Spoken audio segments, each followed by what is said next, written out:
पीतल नगरी के नाम से दुनिया में मशहूर मुरादाबाद एक बार फिर अपने कारोबार को रफ्तार देने की तैयारियों में जुट गया है। लॉकडाउन के तीसरे चरण में सरकार ने खास दिशा निर्देशों के साथ कारोबारी गतिविधि में छूट दी है, जिसके बाद पीतल फर्मों में सैनिटाइज करने के साथ अन्य जरूरी इंतजाम किए जा रहे हैं। कोरोना संकट से पीतल कारोबार को बड़ा झटका लगा है, लिहाजा कारोबारी अब उन विदेशी ग्राहकों पर नजर टिकाए हैं जो पहले चाइना से कारोबार कर रहे थे। मुरादाबाद जनपद के रेड जोन में होने के चलते निर्यातकों के सामने कई मुश्किलें हैं, लेकिन कारोबारी समिति संसाधनों के साथ एक बार फिर मैदान में है।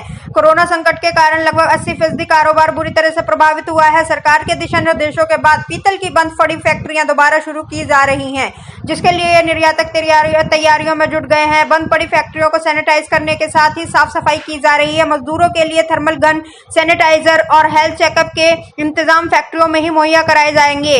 निर्यातों फर्मों में सैनिटाइज टनल भी बनाए जा रहे हैं। पीतल नगरी मुरादाबाद हर साल 8,500 करोड़ रुपए का विदेशी और 3,000 करोड़ रुपए का घरेलू कारोबार पीतल उत्पादों के जरिए करती है। 5 लाख पीतल मजदूरों वाले इस शहर में 3,000 निर्यातक हैं। यह दिन रात पीतल उत्पादों को दुनिया के कोने कोने तक पहुंचाते हैं। कोरोना संकट के चलते इस साल पीतल कारोबारियों के पास विदेशी ऑर्डर ना के बराबर हैं। पीतल निर्यातकों के मुताबिक कोरोना संकट को चलते इस बार विदेशों से ऑर्डर नहीं मिले हैं। चाइना में कोरोना फैलने के बाद कई विदेशी बाजारों ने भारत का रुख किया था और अब उनको रोके रखना कारोबार के लिए बहुत महत्वपूर्ण हो गया है। भारतीय हस्तशिल्प उद्योग को चाइना हमेशा से टक्कर देता आया है। कोरोना संकट के बाद चाइना की अंतर्राष्ट्रीय छवि खराब हुई है, जिसका फायदा भारतीय कारोबारियों को मिल सकता है। हालांकि निर्यातकों के सामने दिक्कत यह भी है कि पीतल कारोबार से जुड़ा ज्यादा कारीगर हॉट स्पॉट क्षेत्रों में रहते हैं और उनके घर से बाहर निकलने पर प्रतिबंध है। मुरादाबाद से सरफराज सैफी की रिपोर्ट।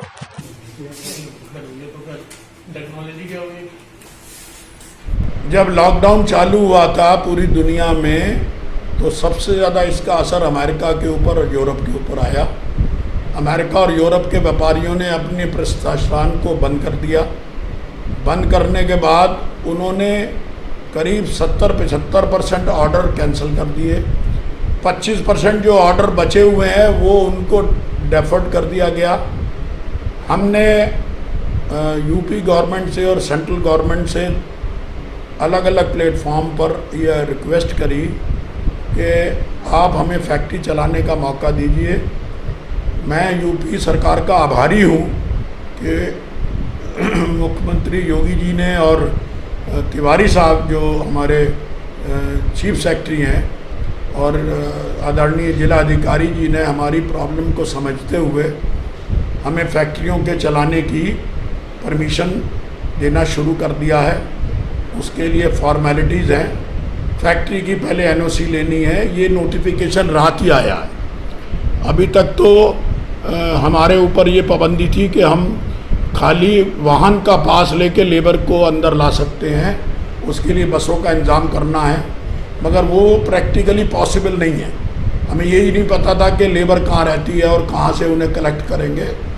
तो इस संबंध में हमने ऊपर शासन को अवगत कराया। उसके दिशा निर्देश और रिज़ल्ट अच्छे निकले।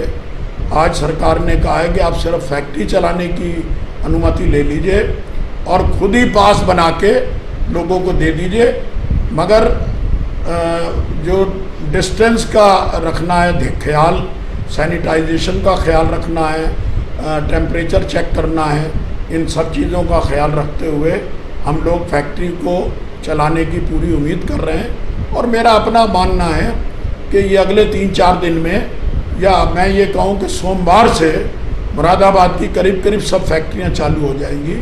चीज़ें कोरोना वायरस की पूरे वर्ल्ड में फैलनी शुरू हुई। उसके बाद इंडिया में भी ये प्रकोप आया कोरोना वायरस का। बस उसके बाद ही लॉकडाउन में हम चले गए। उसका नतीजा ये हुआ कि जितने हमारे ऑर्डर्स थे वो या तो पोस्टपोन हो गए या मैक्सिमम कैंसिल हो गए। जितनी बायर्स हमारी मीटिंग होनी थी या उसमें प्लान थी वो सब पोस्टपोन हो गई। अब तकरीबन हम 50 दिन के बाद हम फिर खुले हैं। हमने फैक्ट्रियाँ थोड़ी बहुत खोलनी शुरू करी हैं। पहले हमने खोल के पहले सैनिटाइज करी पूरी फैक्ट्री, सफाई पे पूरा ध्यान दिया गया और हम तकरीबन अपने 30% लेबर को हमने फैक्ट्री में एंट्रेंस अलाउ करी है।